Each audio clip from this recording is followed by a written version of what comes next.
A lot of the time, I think the camera looks worse than what I see. It's super fast what I see, but I know what's coming. I know what I'm about to get from the bike. I know when the bike's going to slide and when it's not. I know when it's going to jump, when it's not. I know where the bumps are.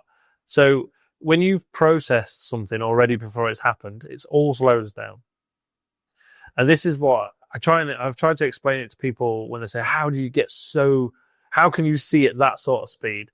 And the best way that I think of trying to put it across to people is when you first drive on a motorway and you go from 30 mile an hour up to 70 mile an hour, it feels really fast.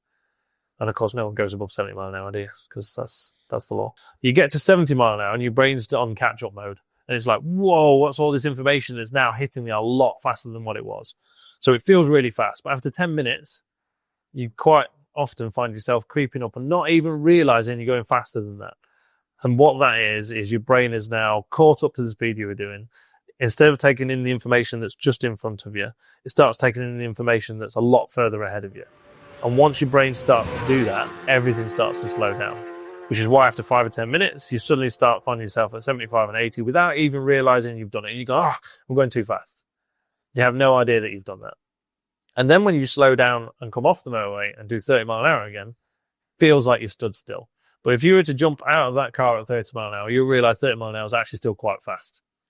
But the reason it's slow is because your brain's still ahead of itself and it's taken in all the information really far ahead of you.